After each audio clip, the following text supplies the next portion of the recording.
कर्मभूमी आणि दत्तपुरी महाराजांचा हा सभागृह या ठिकाणी आज सर्व तुमच्या आशीर्वादानं मला या ठिकाणी यायला मिळालं आणि मामांच्या व्यासपीठावर सर्व उपस्थित मंडळींच्या आग्रहास्तव या ठिकाणी दोन शब्द बोलण्यासाठी मिळाले आणि तुमच्या सर्वांसमोर माझं सर्वात पहिला दिवस आहे।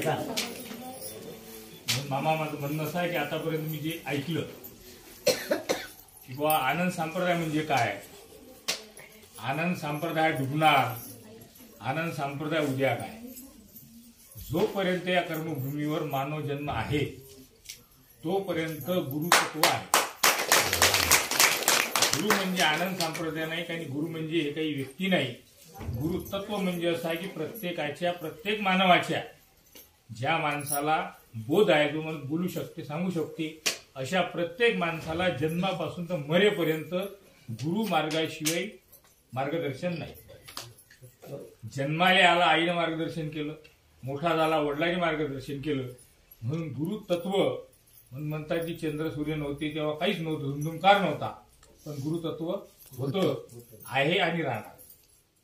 फक्त आता खारीच्या वाट्यासारखा सरांनी सांगितलं की आपण त्याला पुढे नेलंच पाहिजे आणि आपल्यावर जो जबाबदारी दिली, आपल्या गुरुने आपल्याला काहीतरी दिलं म्हणून हे वाचण्याचा प्रयत्न आपण केलाच पाहिजे।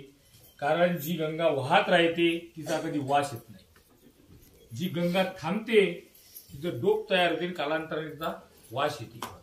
ज्ञानाचं ज्ञानदान करणारा हा कधीच मागे थांबणार नाही आणि काळ त्याचं काहीच करू शकणार नाही। संकट येईल, संकट मला सांगितलं किंवा संकट काय येते, परीक्षा देऊ शकते, म्हणून या ठिकाणी बसलेली सर्व मंडळी ही विद्यार्थी आहे आणि परीक्षा देऊ शकते, म्हणून संकटाला घाबरून जाऊ नका। परंतु पास झाल्यानंतर जो आनंद होतो आणि पास झाल्यानंतर जो माणसाच्या मनाला हर्ष होतो याचा आनंद पहा। कारण परीक्षा देताना अभ्यास करताना ताणतणाव येतोच, हा वैचारिक विषय झाला, परंतु आपण आनंद सांप्रदायिक आहोत आणि आनंद संप्रदायामध्ये मामा गुरुमार्गामध्ये हिरेची गरज आहे, गर्दीची गरज नाही, गर्दीची गरज नाही, दर्दीची गरज आहे। आणि या ठिकाणी बसलेला एक माणूस हा दर्दी आहे, म्हणून एवढ्या मिनिटापासून बिना हवे पाण्यापासून बसलेला आहे। प्रत्येक माणूस आपल्या घरी 5 मिनिटही बिना पंख्याचा राहू शकत नाही, पण 2 तासापासून पाहून राहिलो, एकही माणूस हलून नाही राहिला, उलटे वाढून राहिले, म्हणून खरी गर्दी आहे। आणि गर्दीची आवश्यकता कुठं होते, लाऊडस्पीकर लावून प्रचार कुठं करावा लागते, ज्या ठिकाणी गर्दी करावा लागते, म्हणून गर्दीची गरज नाही। म्हणून हा मूळ संप्रदाय गुरुमार्गाचा संप्रदाय आहे। आणि आता अगोदर सरांनी म्हटलं की बा जीव आला कसा, कशाप्रमाणे आला, अनेकांनी सांगितलं, आपण अनेक पाहतो, ठीक आहे, इथं आलो आपण, माहीत नव्हता, मार्गदर्शन नव्हतं म्हणून आलो, आता नेमकं आपण जाऊ कसं। सरांनी सांगितलं मग की बा लावी लक्ष परमपदाशी कर गुरु आंघोळ भजनास। परमपद कुठं आहे, परमपद तुमच्याजवळच आहे, दत्तात्रय कुठे आहे, तुमच्याजवळच आहे, सर्व कुठं आहे, तुमच्याजवळ आहे। पण मला म्हटलं त्यांनी आहे तुझं तुझं पाशी परी तू जागा, मग सर्व काही आपल्याजवळ आहे, फक्त काय की दाखवणारा पाहिजे। जसं बजरंग बलीची ताकद किती आहे माहीत नव्हती, पण तिच्यासोबत एक असलेल्या मांडरांनी ज्यावेळेस त्याला त्याची शक्ती दाखवली त्यावेळेस त्याने त्या शक्तीचा अहसास केला आणि तुमच्या अंतरंगामध्ये आहे हे दाखवण्याचं कार्य या ठिकाणी सद्गुरू करत आहेत। आणि जे तुम्हाला अंधारातून काढून उजेडात येतील ते गुरु आहेत। गुरु आपण नेहमी म्हणतो किंवा गुरु आणि सद्गुरू म्हणून आपण गणामध्ये नेहमी म्हणत राहतो की आनंद मार्ग धोपट रस्ता जाऊन विचारा सद्गुरूला। हा धोपट मार्ग आहे आणि धोपट मार्ग हा गुरु मार्गदर्शनाशिवाय मिळणार नाही। जर प्रत्येक जणाला मार्ग समजला असता, प्रत्येक जण जर हा विद्यार्थी होत गेला असता, तर एवढे मोठे व्यासपीठ काढायची गरज नसती, एवढे मोठे विद्यापीठ काढायची गरज नसती। म्हणून हे ज्ञानाचं पीठ आहे आणि ज्ञानाची जर खरी शिकवण घ्यायची असेल तर अशा ज्ञानपीठावर येऊनच तुम्हाला ज्ञानदान घ्यावं लागेल आणि त्या ज्ञानाचं तुम्हाला उकल करून घ्यावं लागेल। मग आता सर्व आपल्याकडे आहे, आपण आरतीत म्हणतो जसं पिंडात आहे तसं ब्रह्मांडात आहे, ब्रह्मांडाचं पिंडात आहे। एकाच्या संतांनी म्हटलं सह्याद्रीशी जावे जीवन मुक्त व्हावे, श्री दत्त भेटावे जीव लगा. नेहमी आरतीत म्हणतो. जय पर्वत सह्याद्रगिरी गिरीवर शिखरी दत्त दिगंबर अखंड क्रीडा. नेमकं सह्याद्री पर्वत कुठं आहे? ते सह्याद्रीशी जावे, जीवनमुक्त व्हावे, श्री दत्त भेटावे. दत्त कोण आहे? आपण या दत्ताशी आणि या फालतूच्या गोष्टीत लागून गेलो.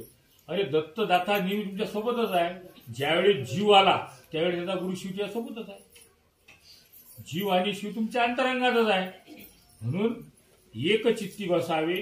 आपण म्हणतो की बा देव इकडे धुंडा तिकडे धुंडा तिकडे. तुम्ही जोपर्यंत शांत बसणार नाही आणि तुमच्या शरीरातला हा जो कल्लोळ चालू आहे, हा कल्लोळ जोपर्यंत शांत होत नाही तोपर्यंत तुम्हाला अंतरंगात काही दिसणार नाही.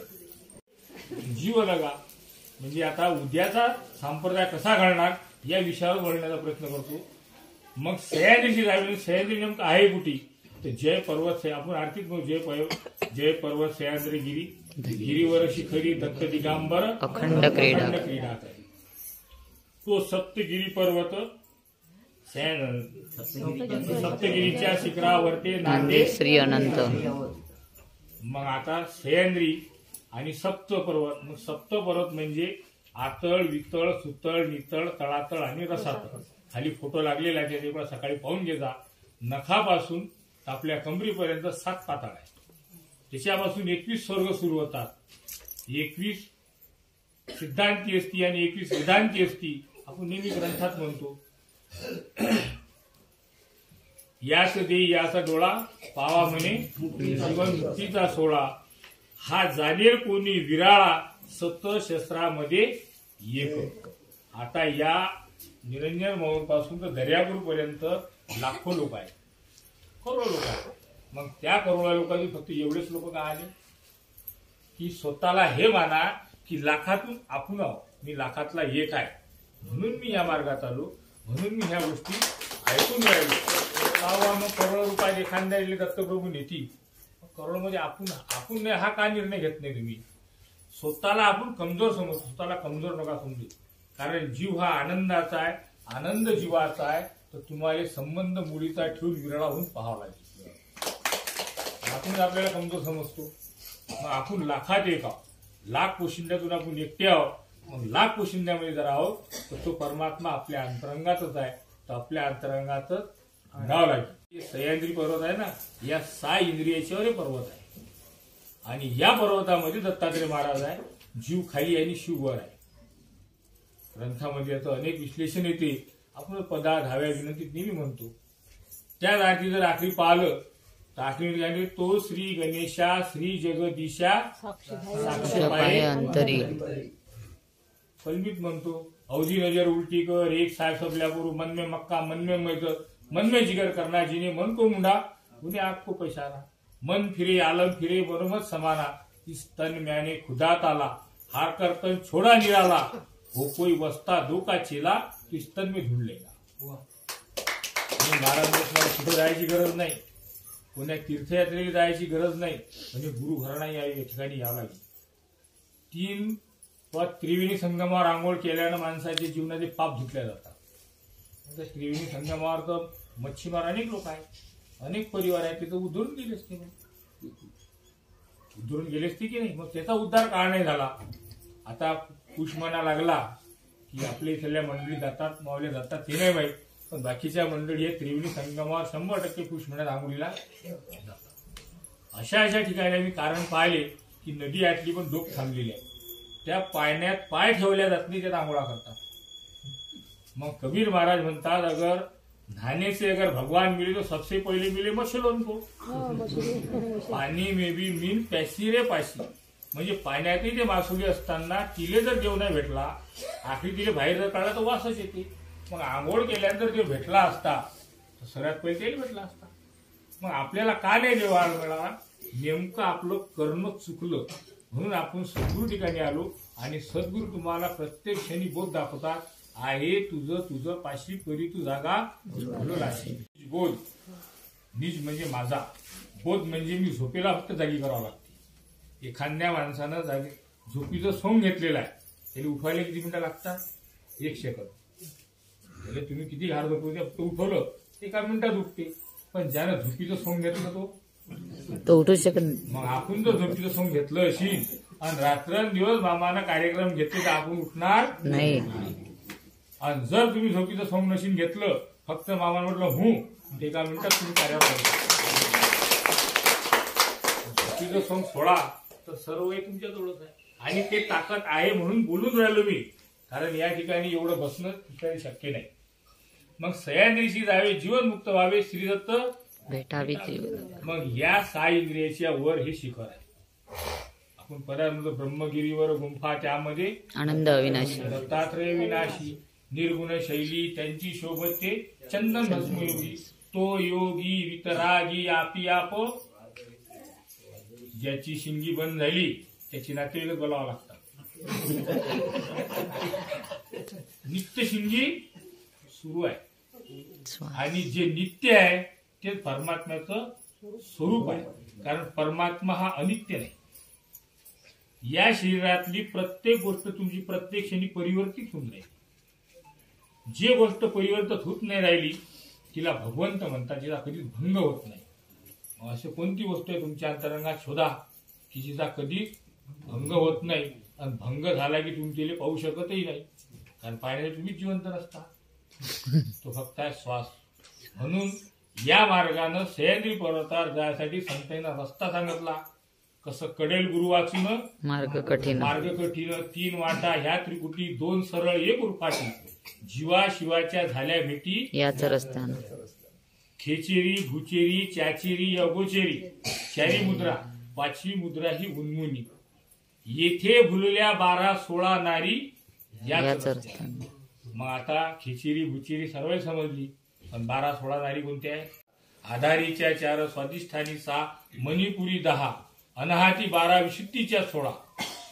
4 पासून वरपर्यंत 6 चक्रा मागतात तर 52 मातृका होतात. या 52 मातृकेत आपल्याला काही घेणं नाही, कारण आपलं नाम अनाम आहे. पण या 52 मातृका पलीकडे करून तुम्हाला जावं लागते. आणि या 52 मातृकेच्या 6 चक्रामध्ये 21 मनके तुमच्या पिंडात आहेत, आणि 21 मनके ब्रह्मांडात आहे, आणि 1 मनका तुमच्या विराटात आहे. 21 आणि 21 42 आणि 43 पहिली पायरी लागली. मग ह्या पायऱ्या चढून जावं लागतात. तर त्या चढून जाताना नामस्मरण करावं लागतं. नामस्मरणाशिवाय या जगात कोणतीच शक्ती तुम्हाला हे चढून जाऊ शकत नाही. म्हणून हा गुरुमार्ग आहे, आणि गुरुमार्गामध्ये नामस्मरणाला जेवढा महत्व आहे तेवढा कोणत्याही गोष्टीला महत्व नाही. मग तुमच्याजवळ पैसा असो नसो, दौलत असो नसो, तुम्ही कशा, याला काहीही महत्व नाही. संतांना पुण्यात म्हटलं नाही किंवा पैशावाले चढून जाऊ शकतात. 2-4-5 करोड रुपये असतील, त्याला उतरून जायची गरज नाही. मेल्यानंतर मस्त 8 दिवस पूजा करा, तुम्ही लंबात चालला. पण म्हणतात याच देई याच डोळा. आपण नेहमी म्हणतो मोक्ष हे जिवंत पिढीचं आहे, मेल्यावर मोक्ष नाही. कारण मोक्ष मिळवण्यासाठी हे साधन दिलेलं आहे.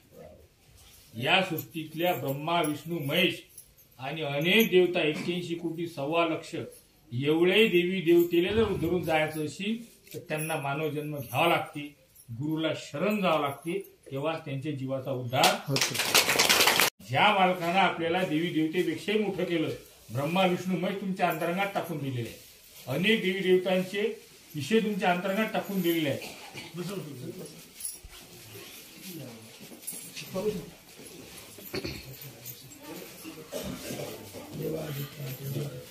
तर आपल्या शरीरात आहे. संत म्हणतात, मी भागवतामध्ये कृष्णाने आपल्याला मूढ म्हटलेलं. हे मूढ येणं, मी जे तयार केले त्याची भक्ती सोडून दिली, आणि त्यानं जे मूर्त्या तयार केली त्याची भक्ती करतात. म्हणजे हरिपाठामध्ये म्हणतात, देवाची या दारी उभा क्षणभरी तेने मुक्तीचारी. एक क्षण जर तुम्ही त्या देवाच्या दरवाज्यात उभे राहिले तर 4 मुक्त्या भेटतात. संगीता, स्वरूपता, सायुज्यता, सलोकता. मग अजूनही आपल्याला एक क्षण सापडला नाही. कोणते मंदिर आहे, कोण्या मंदिर एक क्षण करायला तर देव भेटते. पण त्यांनी जो म्हटलं, तुकाराम महाराजांनी दृष्टांत मानला हा चुकीचा नाही. त्या दृष्टांताचा बोध आपण चुकीचा घेतला. त्यांनी काय म्हटलं, देवाची या द्वारी. मग देवाचं द्वार मंदिरात जर असतं ते इटा माती तयार केलेलं आहे. देवानं कोणतं मंदिर केलं? देवानं हे मंदिर केलं. मग या देवाच्या मंदिरामध्ये जर एक क्षण तुम्ही उभे राहिले तर 3 मुक्त्या एका सेकंदात भेटतात. आता लोक आपल्याला नाही मुक्त्या भेटल्या पाहिजे. पण नेमका काय झालं, बोध चुकला आणि बोध चुकल्यामुळे काय झालं की आपल्याला ती वस्तू मिळाली नाही. तसंच आपल्या आरतीमध्ये आपण नेहमी म्हणतो, मग सह्याद्री पर्वताला जाय, सह्याद्रीशी जावे, जीवनमुक्त व्हावे, श्री दत्त भेटावे. मग दत्त अंदर आहे, सह्याद्री पर्वत अंदर आहे आणि सर्वच्या सर्व अंदर आहे. पण हे मिळण्यासाठी गुरुकृपा पाहिजे. गुरुकृपेने ज्याला सापडली वाट, मग गुरुकृपा पाहिजे. तसे महाराज पाहिजे, कारण आंधळे असल्यानंतरही या वयात आणि या अवस्थेने ते नामदान करेन आपले देऊन बसलेले आहेत. मग त्यांच्या अंतराने किती करणार? आपण 1 दिवस 2 दिवस 3 दिवस आपला परिवार सोडून जात नाही. त्यांना तर आयुष्यच रान करून टाकले आपल्यासाठी. हा त्यांचा उद्धारपणा आहे की त्यांनी या जगाला गावारण्यासाठी एवढं मोठं आयुष्य दान केलं. आपण 8 दिवस देऊ शकत नाही. म्हणून त्यांचं भाग्य अहो आहे आणि त्यांच्या कृपेशिवाय आपल्याला सद्गुरूची वाट, गुरुकृपेने ज्याला सापडली वाट, अनुभवाचे भक्त चालले रस्ता धोपट. रस्ता धोपट आहे. पण जोपर्यंत मार्गदाता सोबत आहे या जगात कोणताच रस्ता कठीण नाही. अनेक प्रकारचे गणित चुकीचे असतील किंवा सोडता नशिले, पण शिकवणारे मास्तर जर एक असले तर प्रत्येक विद्यार्थ्याला गणितामध्ये पास करून दिलेला आहे. गणित जमणारच नाही. म्हणून आनंद संप्रदायामध्ये काय झालाय, स्पष्ट बोलतो किंवा मार्गदाते कमी आहे. मार्गदर्शन घेणारे भरपूर आहेत पण मार्गदाते कमी आहे. आता मार्गदाते कमी असल्यामुळे अगोदरचे महाराज लोक संध्याकाळी येत मुक्कामी राय आणि पूजा 12-1च्या अंतर अटकत जाय. रात्री नंतर आल्यानंतर प्रत्येक एका माणसाला विचारत काय नामस्मरण चालू आहे, कसं नामस्मरण असते, माळ कशी धरतात, किती नामस्मरण सुरू आहे. आणि नामस्मरण म्हटलं बरं आपण तुम्ही सगळी पाहून राहिलो मगापासून फक्त जप करून राहिले. राग आला माफ करा. आपल्या आनंद संप्रदायामध्ये स्मरण आहे. सरांनी मला सांगितलं की जो जीवाला 9 महिने गर्भी असता आठव केला नामाचा, बाहेर पडता बैमान झाला विसर पडला नामाचा, सद्गुरूला शरण जाऊनी नामचिंतनी लावा. तुम्हाला नामस्मरण करायचं आहे, देवदत्त देवदत्त जप करायचा नाही. कारण आपण कोण आहोत याचं स्मरण करणे म्हणजे त्याचा स्वतःला बोध होणे. म्हणजे बोध. पहिल्या नामाचं जर कोणाला अर्थ नशील माहीत तर मामाकडून किंवा आपल्या ज्येष्ठ गुरुकडून त्या नामाचं पहिला अर्थ समजून घ्या. आणि जोपर्यंत अर्थ माहीत नशील तोपर्यंत रात्र दिवस केलेला प्रयास हा निष्फळ आहे. त्याचं विश्लेषण करण्याचा अधिकार माझा नाही म्हणून त्याचं विश्लेषण करणार नाही. निजबोध की मी कोण आहे याचं ज्ञान ज्याला झालं तो निरालंबाला गेला. कारण या ठिकाणी ज्यावेळेस आपण आलो तर आपण या शरीराला काय म्हणतो, मी आणि माझं, हे 2च वाक्य लागली. मग शरीरच जर मी नाही, शरीरच जर माझं नाही तर हे मला लागणारे सुख दुःख निर्मळ तिने काही करणे न लगे सकल. पण आपण काय केलं, सारा चित्तात कचरा टाकणं सुरू केलं. माझा आणि मी, माझा आणि मी. मग काय समज घेऊन येणार आहे? उद्याचा संप्रदाय म्हणजे काय? उद्याचा संप्रदाय म्हणजे की तुम्ही जेवढी इस्टेट किंवा काही जमा करसाल ते कुठपर्यंत आहे, घरातून किडीवर बांधेपर्यंत. पण खरं धन कोणतं आहे? किडीवर बांधल्यानंतर जे धन कामात येत अशी त्या नामात. आणि ते काही चोरल्यानं कोणाला चोरल्या जात नाही, कोणाला दान दिल्या जात नाही आणि कोणी काही 7-12 नावावर करून घेऊ शकत नाही. म्हणून ते निधन तयार करा आणि त्या निधनाच्या नादी लागा. नसन माहीत नशी मामा या ठिकाणी मार्गदर्शक भरपूर लोक आहेत. विचारा, ग्रंथात आहे, सर्वकडे आहे. कारण तरमळ त्यालाच लागते. कोणत्याही आईले जर कोण शांतीने मागितलं आई मला या वस्तू घेऊन दे तर आई कधीच घेऊन देणार. आरता फुटली पाहिजे. आरता म्हणजे आरती. आपण आरती वाद्य वाजवतो हसतो. फुटलं असेल तर माफ करा. आरता फुटली पाहिजे, डोळ्यातून आसून निघले पाहिजे आनंदाची पौर्णिमेची आरती म्हणताना डोळ्यातून आसू आले पाहिजे, अष्टभाव जागृत झाला पाहिजे. ज्यावेळेस आरता फुटी त्यावेळेस गुरी माऊली पाना पाहिजे तयारच आहे आपल्याला. सर्व आईचं काळीच आहे सर्वांना. जोपर्यंत बाळ रडणार नाही तोपर्यंत आई काही स्वतः पाजणार नाही. तिथं गुरु माऊली आहे. ही आईपेक्षा शतकोटी प्रेम तिचं आहे. म्हणून तुम्ही फक्त एक पाऊल त्या गुरु माऊलीकडे टाका, ते 1000 पावलानं तुमच्याकडे चालत येणार आहे. एवढी त्या गुरु माऊली प्रत्येक भक्ताची आस लागली. जय देवा गुरु जगी अवतार दत्तात्रया करसी ज्ञान रवी उदय. की दत्तात्रय महाराजांना अवतार कायसाठी घेतला? या जगामध्ये ज्ञानाचा उदय करेल. जगी दार अवतार दत्तात्रय करसी ज्ञान रवी उदय. पाप जीवावर करसी पूर्ण दया पाप पर्वत पाप पुण्य नेशिविलय. म्हणजे एवढे तुमचे पापाचे जर डोंगर भरेल असतील एका सेकंदात ते नाश करण्याची ताकद गुरुमाऊली. पण आपण गुरुमाऊलीकडे वळून नाही. तुम्ही एक सेकंद जीवनाचा एक सेकंद सकाळी नामस्मरण असं करा की ते नामस्मरण करताना तुमच्या चित्तामध्ये कुठेही विचार नाही आला पाहिजे. कारण तुम्ही त्रिगुणात्मक कोणत्याही देवी देवतेचं भजन पूजन करा, तुम्हाला कधी आळस येणार नाही, कधी झोप येणार नाही, कधी येणार नाही. पण फक्त आनंदाची माळ घ्या. पाठदुखी, हातपाय दुखती, नेमका एखादा कधी न येणारा पाहुणा येईल, एखादा नातू पंतू कल्ला हल्ला करतील, म्हणजे हे या मायेचे ठोके आहेत. हे मायेचे ठोके समजून घ्या. पण नामस्त आपण ज्या वेळेस आसनावर बसतो, आसनाचा मंत्र काय म्हणतो? मन मारू मैदा करू ध्येय करू. मग आसनावर जर बसले, मनही मारलं शरीरही मारलं सारं चकनाचूर केलं. मग नामस्मरण करायला बसल्यानंतर नाताना आवाज कोणाला दिला तुम्ही दुखतच नाही. म्हणजे याचा अर्थ आसनाला मंत्र म्हटला तसं काही केलेलं नाही.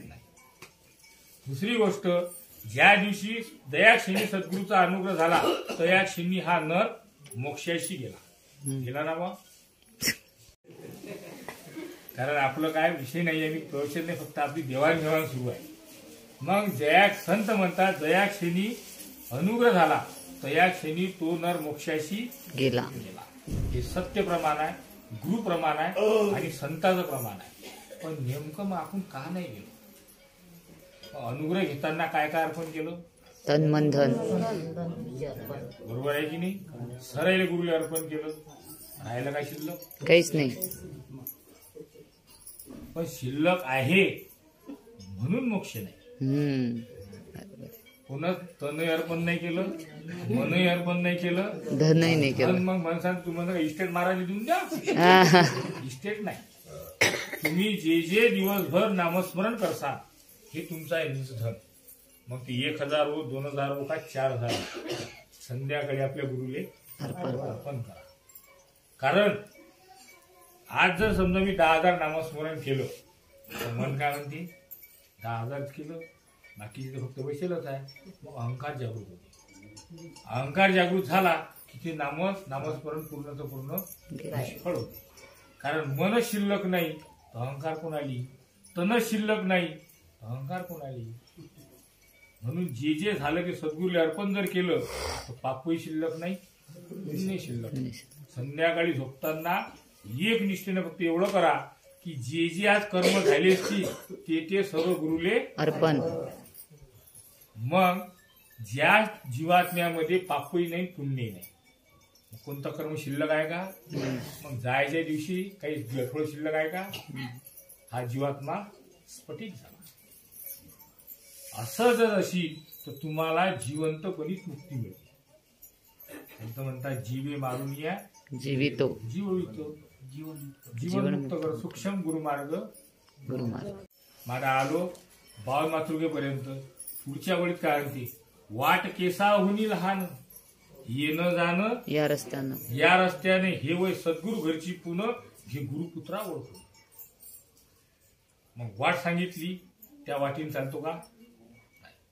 नामस्मरण करताना त्या वाटेवर जाण्यासाठी तुम्हाला सुरुवात आहे सध्याची.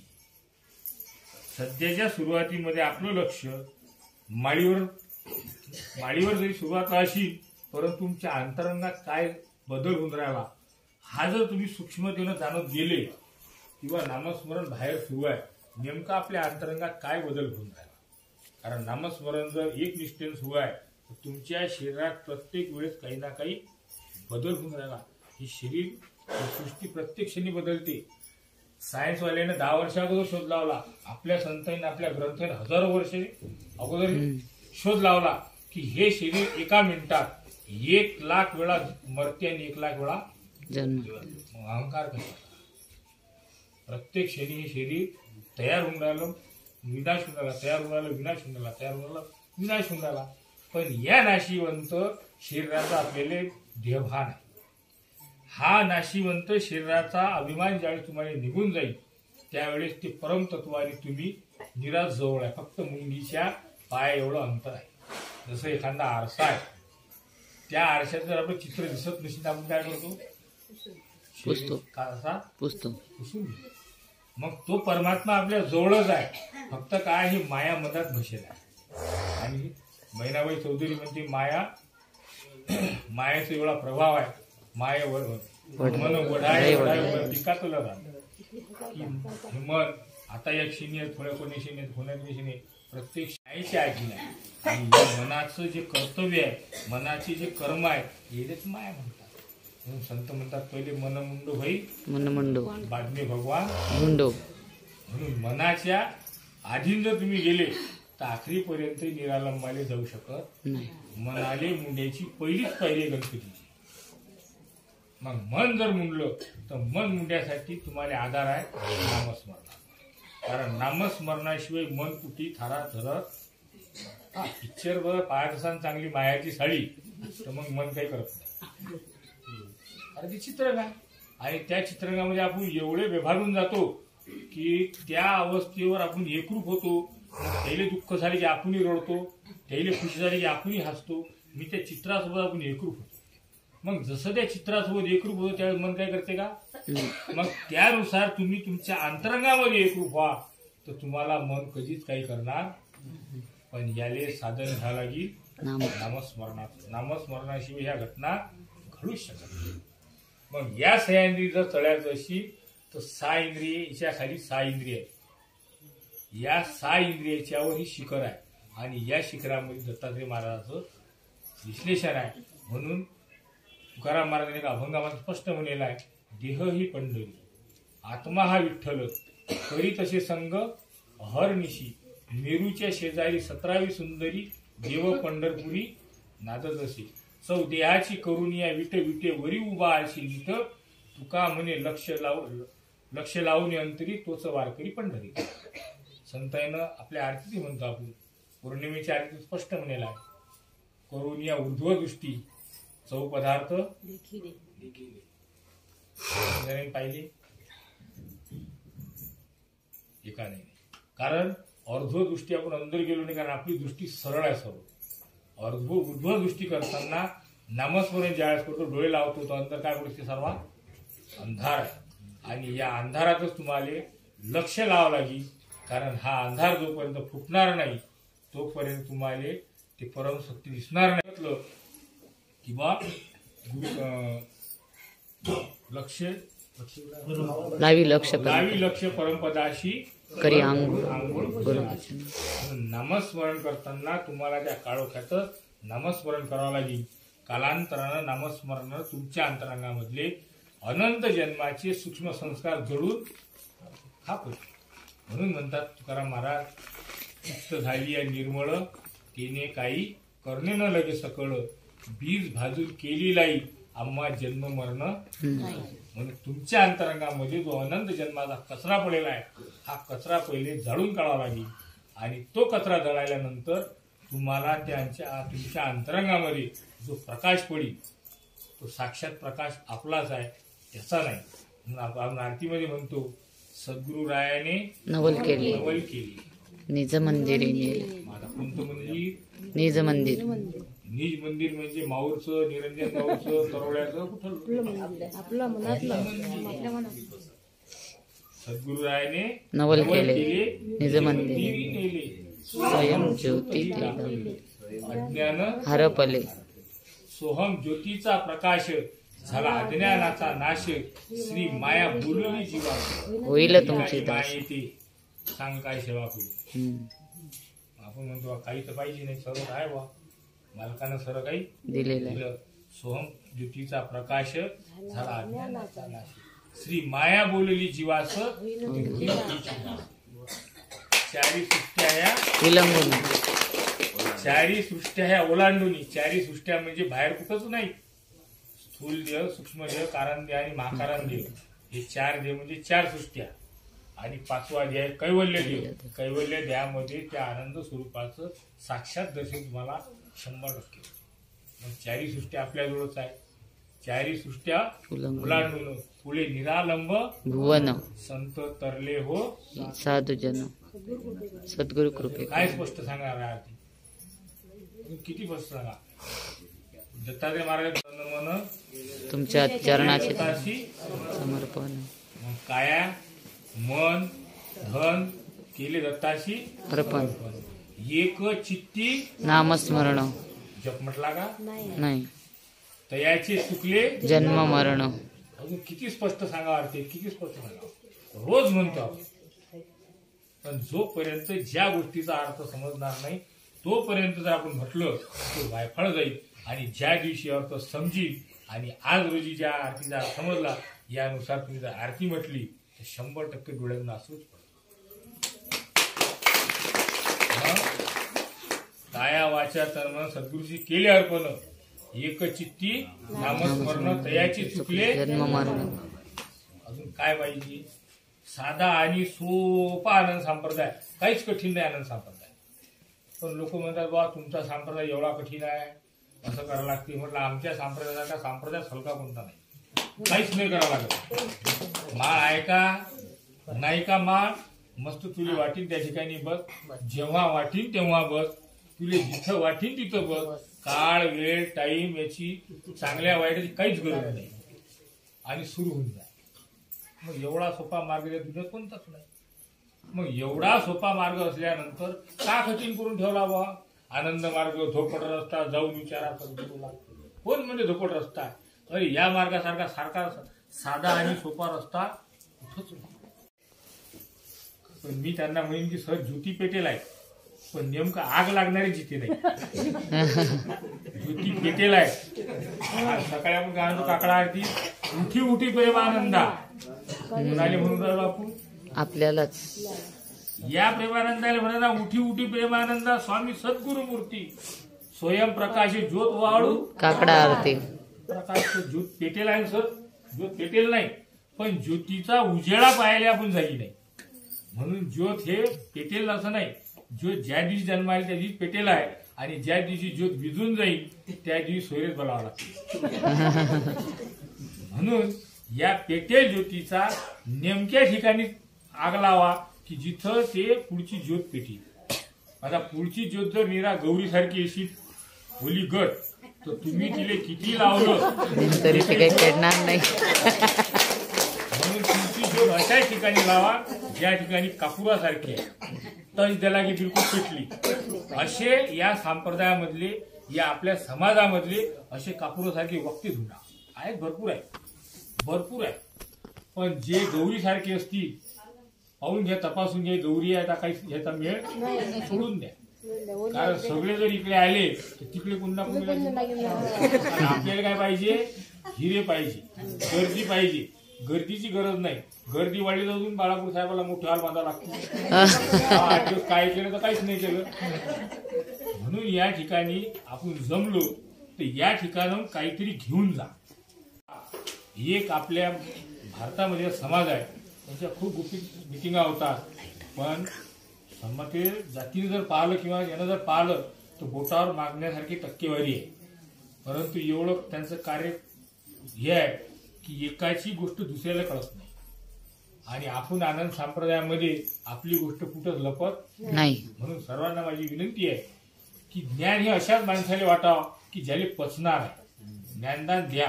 कारण ज्ञानदान जर नाही दिलं, संत म्हणतात आपण तरले ते नवलक आहे, दुज्या तारी तोची खरा. कारण आपल्याला जे ज्ञान दिलं तर आपल्यावर भगवंताची महाराज लोकांची पुण्यही आहे. आपल्या कर्माला आपल्याला काही नाही मिळालं, पूर्वजन्मीचे सुकृत होते सद्गुरू भेटले, तिने माझ्या डोळी याचा डोळा डोळा उघडला. उघडला. म्हणून आपलं काहीतरी मागच्या जन्माचं पुण्य होतं, आई वडिलांची कृपा होती, म्हणून आपण या संप्रदायात आलो आणि हे आपल्याला गुरुनं काहीतरी दिलं. पण गुरुचं आपण या शरीराचे चांबड्याचे जर त्याला पायाले बुटे करून दिले तर सद्गुरूचं ऋण आपल्याकडून फेडल्या जात नाही. परंतु काहीतरी प्रमाणात हे ज्ञान 10 लोकांनी वाटलं तर कमीत कमी आपलं तेवढं फेडल्यासारखं मनाला समाधान होईल. म्हणून ज्ञानदान द्या आणि अशा लोकांना द्या की जे ते ज्ञान घेऊ शकतील, ज्यांना ते ज्ञान पचू शकतील. पण ज्यांना काही समजत नाही सोडून द्या. कारण जगात अनेक प्रकारचे लोक आहेत, तुम्हाला दिसेल असतील तसे भेटणारे लोक आहेत.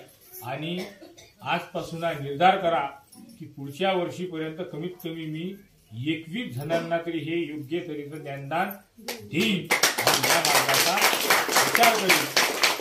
आणि दुसरी गोष्ट की हा द्वेषभाव जर तयार करशील की नाही, मामा आपली एक पद्धत ठेवलेली आहे किंवा एकामेकाचे आपण नमस्कार करतो. म्हणून पूजा झाल्यानंतर किंवा कार्य झाल्यानंतर मोठ्यानं मोठं म्हणू नये आणि लहानानं लहान म्हणू नये. आणि प्रत्येकाने एकामेकाच्या नजरेवर एकामेकाच्या पायावर जर मस्तक ठेवलं तर तुमच्या अंतरांगातला क्रोध, मोह, लोभ हे तिन्ही गोष्टी तरी पडून जातात. कारण हे जातात इथून पण नेमके बाहेर निघत नाही. म्हणजे माणूस कुठेतरी झुकला तर ते बाहेर पडते आणि बाहेर पडल्यानंतर जे मनात क्रॉसिंग असते ते निघून जाते. कारण काय आहे, मनात 2 दिवसाचा 4 दिवसाची दुनिया आहे. आज आहे उद्याने कोणाचा काही जगाचा भरोसा नाही. म्हणून या गुरुमार्गामध्ये आपण लागलो, सह्याद्रीशी जावे जीवनमुक्त व्हावे हा विषय सुटला आपल्यापासून. म्हणून सह्याद्री पर्वत हे आहे आणि या सह्याद्री पर्वतात तुम्हाला त्या दत्तात्रेय महाराजाला शोधावं लागेल. इतर ठिकाणी कुठेही मिळणार नाही. हे ठिकाणं तुम्ही म्हणता या ठिकाणावर जावा नाही का, नाही. हे ठिकाण तपस्वी ठिकाण आहे. या ठिकाणी आता इथं निरंजन महाराजांनी तपश्चर्या केली, माहुरी दैवल्य ऋषीने केली, यांनी त्या ठिकाणी तपश्चर्या केली, तपोभूमी तपवली ते. म्हणून त्या ठिकाणी त्यांच्या साधनेचे त्या ठिकाणी अंतर्गत हे होत आहे. आणि त्या अवस्थेत आपण जर गेलो तर आपल्या शरीराचा मोहित वाटते. जसे एखाद्या माणसाला, शौकीन माणसाला, तो त्याच्या अड्ड्यावर गेले त्याला चांगलं वाटते. म्हणून आपण अशा ठिकाणी जर गेलो तर आपल्या तरंगाशी तरंग मिळतात आणि आपल्यामधली न्यूट्रल ऊर्जा निघून जाते आणि पॉझिटिव्ह ऊर्जा आपल्या अंगात भरून जाते. अशा ठिकाणी आपण वर्षातून 1 वर्षातून जायलाच पाहिजे. आता मंदिराचा जो विषय आहे तो मंदिर म्हणजे तुमचं साधना केंद्र आहे. साधना केंद्र म्हणजे खाली ज्यावेळेस मूर्तीची प्राणप्रतिष्ठा होती तर खाली 10 फुटापासून त्या ठिकाणी खाली तांब्याचं पत्रा टाकल्या जाते, तिथून अर्थिंग तयार केल्या जाते. आता अर्थिंग तयार केल्यानंतर आपण ज्यावेळेस मंदिरात जातो तर सर्वात पहिले पाय धुतो. म्हणजे आपले पाय ओले करतो. ओले केल्यानंतर आपण ज्या मूर्तीला स्पर्श करतो आपल्या अंतरंगातली पूर्णची पूर्ण न्यूट्रल एनर्जी निघून जाते. आणि जे कळस असते त्या कळसातून पॉझिटिव्ह एनर्जी आतमध्ये येत राहते. म्हणजे आपल्या अंतरंगातून निगेटिव्ह खालून निघून जाते आणि पॉझिटिव्ह अंदर भरल्यानंतर आपल्याला मंदिर गेल्यास समाधान वाटते. म्हणजे वरून कोणतरी ऊर्जा झाली. म्हणून या मंदिराचे ठिकाण असे आहेत आणि अशा एवढं वेळ म्हणून सह्याद्रीशी जावे जीवनमुक्त व्हावे श्रीदत्त भेटावे जीव लगा. दुसऱ्या काळात म्हणते सुखाचे हे जन दिल्या दिल्या घेतल्या घेतल्याचे दुःख समयाला नाही कोणी. हे संसारी गोष्टी झाली. पण आपण जे नामधन तयार करतो ते सारं इथपर्यंत आहे. अंतिम समयाले म्हणेन का हवा तू माझ्यासाठी खूप केलं, हे 1 लाख जप घेऊन जावर माझा घेईन का कोणी देत असेल तर मी घेतो बा. कोणी देणार आहे का? आणि कोण दिलं तरी ते काही कामाचं नाही. आपली शिदोरी आपल्यालाच करावं लागेल. पोट आपलं दुखलं तर ओवा आपल्यालाच खावा लागेल. दुसऱ्याचा ओवा खाल्ल्यानं पोट बसणार नाही. नाही. मग कसं का मंगळ लागला मग 1 लाख रुपये द्या बा, तुमचे 2-4-5 दिवस मी तुमची पूजा करतो, तुमचा मंगळ सारखं करतो, तुमच्या संसारात चांगलं होईल. असं आहे का इथं? संध्याकाळपर्यंत घरचा मालक घरी आला की दिवसभर झालेली घटना त्याला सांगून दिली मग आता माणसाने काय करावं, काय करावं, शिक्के धरा टेन्शन गुरुवर तन मन धन गुरु करपण. गुरु वायात नाही काय सारा पूजा खायला. ही रियालिटी आहे. महाराज लोकांची असे हाल व्हायचं कारण आपण त्याच्या पाया लागतो. ते काय म्हणतात सुखी भाऊ शब्द त्याला पहा. या सृष्टीत सगळ्यात मोठं काम आहे. एखाद्या माणसावर जर 2-4-5 लाख रुपये कर्ज असलं आणि मी म्हटलं बा ठीक आहे तुमचं कर्ज मी फेडीन, शब्द दिलाय की नाही, म्हणून ते गुरु महाराज म्हणतात सुखी भाऊ.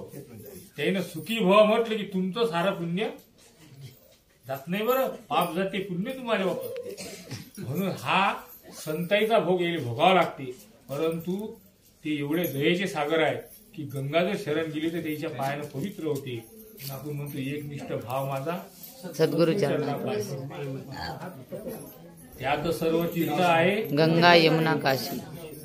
आजच्या राखीत गंगा यमुना काशी कुठे?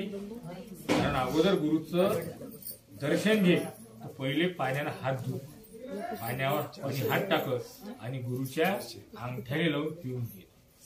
आता किती पितात? कोणीच नाही म्हणून राहिले, कोणीच नाही. मग हाय काही एकनिष्ठ भाव माझा सद्गुरु चरणापाशी, त्यात सर्व तीर्थ भरले गंगा यमुनापाशी. एखादा माणूस तीर्थयात्रेहून येऊ द्या, त्यानं म्हणा गंगेचं पाणी आहे दे ना बाबा, त्यानं तिकडून काय नळावरून भरून आणलं तरी हो. हा अंतर आपल्यामध्ये आजच्या संप्रदायामध्ये घडला. दुसरी गोष्ट, पूजा करताना एक निष्ठतेनं एखाद्यानं जर पद म्हटलं तर सर्वचे सर्व त्याच्या माग म्हणायत होते. आज बडबड करतात नाही, म्हणजे कालचा संप्रदायात राहिला का? म्हणून हात जोडून विनंती आहे की आजची घडत उद्या नका घडू देऊ. कोण्या एखाद्या माणसानं जर पद म्हटलं, तुम्हाला जर त्याच्या मागं येत असेल तर अवश्य त्यानं गजर करा. 10 माणसानं जर त्याच्या मागे गजर केला ना, बाहेरच्या लोकांना 100 लोक आतमध्ये बसेल आहे. मग तो एकटा म्हणते त्या मागे कोणी म्हणत नाही. काय ग्रुपिंग पडतात, हे या गावची, ती त्या गावची, ती त्या गावची. पण पूजा आनंदाची आहे, आनंदानं करतो का आपण? पूजा कोणती असो, पूजेच्याबद्दल वादविवाद मनात ठेवू नये. कारण ती त्या महाराजांची आणि त्या धर्मार्थाची इच्छा कशी पुण्या मांडली काय मांडली. आनंदाची पूजा आनंदानं करून आपण बाजूनं व्हा, त्याच्यामध्ये आपण भेदभाव करू नये आणि त्याच्याबद्दल न बोललेलं बरं. कारण आपली श्रद्धास्थान आहे आणि ते श्रद्धास्थान असल्यामुळे न बोलणे आणि एकामेकाच्या मागं जर आपण हे केलं तर संप्रदायामध्ये काहीतरी परिवर्तन झाल्यासारखं वाटतं. दुसरी गोष्ट, हात जोडून आपलं भजन नाही, आपलं पूजन आहे. आनंद संप्रदाय पूजन आहे आणि याच्यामध्ये जे आपण पद धावी विनंती म्हणतो हे मंत्रोच्चार आहे. मग आता मला सांगा, मंत्रोच्चार करताना पूजा करताना वाद्य कितपत चांगले आहे? जे सध्या वाद्य वाजून राहिले, पहिले लोक हे वाद्य गावातूनच ऐकले, आता आपण देवऱ्यात वाद्य वाजवतो. नाळ हे तमाशाची वाजले का मामा कुठे? आज आपल्या भजनात वाजून राहील. म्हणजे आपल्या हातानं आपला संप्रदाय आपण खलास केला. म्हणून होईपर्यंत तुम्ही वाद्य जर कमी केले तर तुम्ही जशी आरती म्हटली आपण या लयात म्हणा आणि जे शब्द तुम्हाला समजले शब्द समोरच्याला समजतील.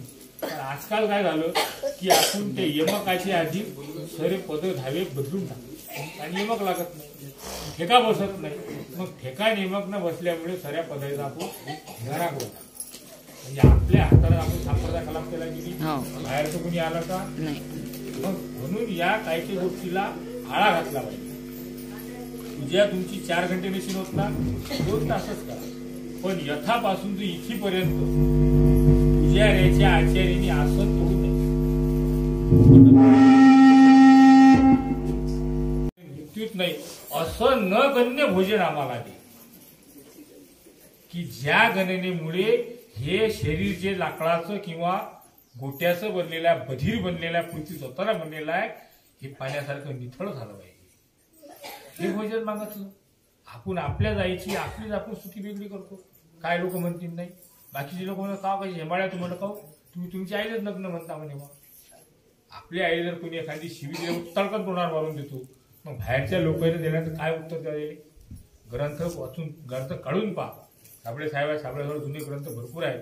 त्यांच्या तरुणाच्या ग्रंथामध्ये मी पाहिले 2 वेळा की न गण्य याच्या मनात जागा आहे. पण आता माझ्यासारख्या 150 लिखांना एक करून टाकलं लग्न लिहून टाकलं. थोडासा बुद्धीचा विचार करू. असे अनेक पद धावी विनंती आहे की त्यामध्ये बऱ्याच चुका झाल्या आणि त्या बऱ्याच चुकांमुळे काय झालं, कालांतराने ते लिखाण पुढे आलं आणि त्याच्या मनातली वक्तव्य निघून गेले.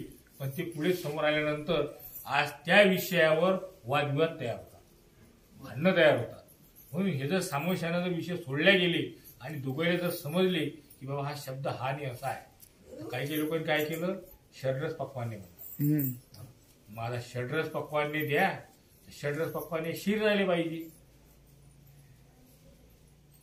आंबट, तुरट, खाटरट, गोड, तिखट हे 6 प्रकारचे रस आहे. याला षड्रस पक्वान्न म्हणतात. मग षड्रस पक्वान्याचा नैवेद्य आपण पूजेसाठी करतो आणि आपणच त्या अनुसार मायला काय घेणते नाही. त्या ब्रह्मा विष्णू महेश काय खाणार आहेत की अमृत पिणारे माणसं आहेत. मग ते काय षड्रस करतात. म्हणून त्याचा जो मतीचा अर्थ आहे, तो मतीचा अर्थ अनेक अर्थी अनेक पद धाव्यात अनेक ठिकाणी चुकलेले आहे. म्हणून म्हणताना नेमका त्याचा काय अर्थ आहे.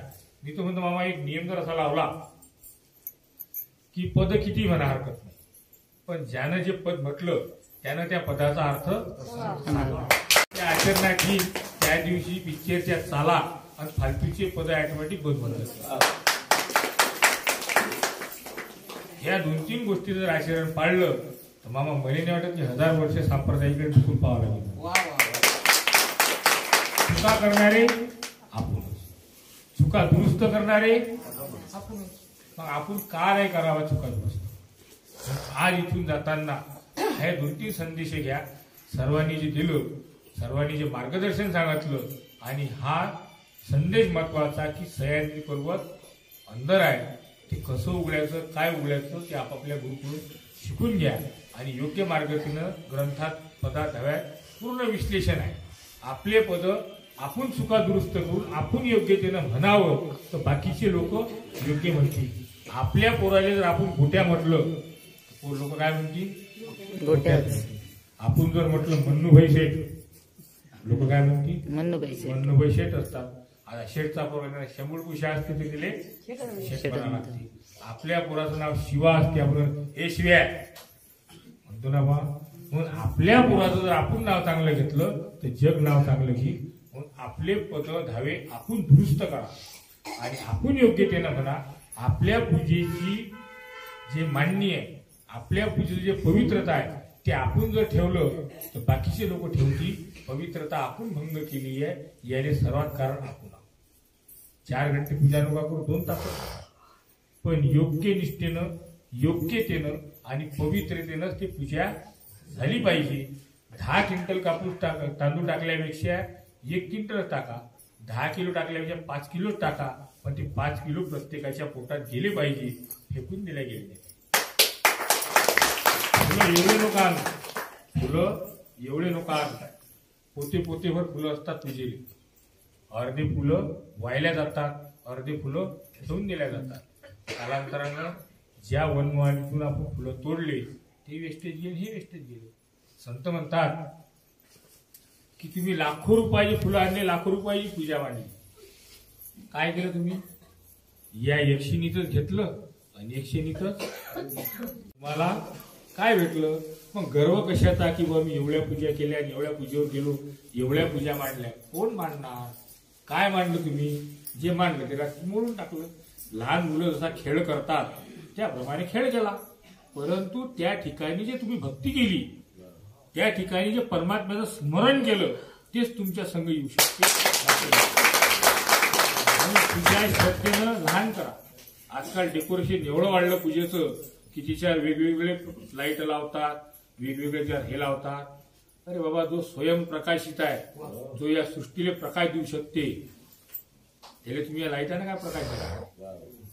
ज्या सूर्याला एखाद्या वाटीनं आपण हे करणं काही योग्य आहे का? समुद्रात गेल्यानंतर त्यातलंच पाणी घेणे आणि सूर्याला अर्क चढवणे कितपत बरोबर आहे? इथं आलं बाळ होतच घेतलं, बाळ होतं स्वागत केलं, काही फायदा? पण ज्या दोन शब्द सुमनाने स्वागत केलं हे त्याच्या मनाले समाधानी आहे. म्हणून या यक्षिणीतून घेतलं आणि या यक्षिणी सर्व काही वाहिलं. म्हणून याचा काही तुम्हाला प्रतिकार नाही. म्हणून नामस्मरण तुम्ही ज्या ठिकाणी करताल आणि एक निष्ठेने तुम्ही पदहावी विनंती करून पहा, एवढा आनंदच आहे. आणि आनंद हा बाहेर नाही, आनंद हा अंतर अंदर आहे, बाहेर नाही. कारण आपण म्हणतो ना, जीव हा आनंदाचा, आनंद जीवाचा घटो घटी भरून उरला कैवल्य दीप. कैवल्य दीप. या प्रत्येक घटात जो कैवल्य दीप भरेला आहे तो माझा आनंदच आहे. पण हे जे आपल्याला अखंडित दिसतात, जे खंडित दिसून राहिलं किंवा हे वेगळे हे वेगळे हे वेगळे, हे खंडित दिसणे म्हणजे माया. आणि ज्याला ज्ञानदृष्टी झाली आणि ज्यानं सर्वात मध्ये तो माझा आनंद पाहला, त्याला हे सृष्टी सारी अखंडित दिशी, माया त्याची म्हणून फरक आहे. पण साधे सुद्धा आपल्याला समजून येत नाही. म्हणून या ठिकाणी आता माझे दोन शब्द सांगतो आणि माझ्याकडून झालेली सेवा ही सद्गुरूजी मी अर्पण करतो. काही वाईट बोललो असेल तर तुमचा लहान भाऊ म्हणून पोटात घाला, चांगलं सांगितलं असेल तर उद्यापासून त्याचं अनुकरण करा आणि झालेली सेवा सद्गुरूच्या चरणी अर्पण करा. मी माझ्याकडलं काही सांगितलं नाही, गुरुकडून घेतलं, त्यांचा माल फक्त वाट्याचा प्रयत्न केला. मी काही माझ्याजवळ काही वाटलं नाही. ही गुरुचीच कृपा आहे, ही गुरुचीच देण आहे आणि हे सर्व काही गुरुचरणी अर्पण करतो. आणि तुम्ही माझे दोन शब्द एक निष्ठेने ऐकले त्याबद्दल मी सर्वांचा आभार मानतो. श्री महाराज की आनंद देवदत्त, आनंद देवदत्त, आनंद संप्रदाय उद्या या विषयावर दत्तभक्त परायण संतोष भाऊ गावंडे राहणार अकोला यांनी खूप सुंदर साध्या पद्धतीनं आपल्याला बोध केलेला आहे. कुठं शोधण्यासाठी जावं लागत नाही. तुझं आहे तुझं पाशी परी तू जागा बदल असेल. आपल्याला त्यांनी जागा दाखवून दिली. सह्याद्री कुठे? आधी मनाची सह्याद्री स्वच्छ करा, मग त्या सह्याद्रीला जा. मन वडील उचलला सह्याद्रीला, फायदा काय? अनेक दृष्टांत दिलेत. आपल्याला वेळ भरपूर झालेला आहे म्हणून आपण त्यावर एवढं बोलू शकत नाही. त्यांच्या चरणी नतमस्तक होतो, कोटी कोटी धन्यवाद देतो. सर्वांनी टाळ्या वाजवून स्वागत केलं.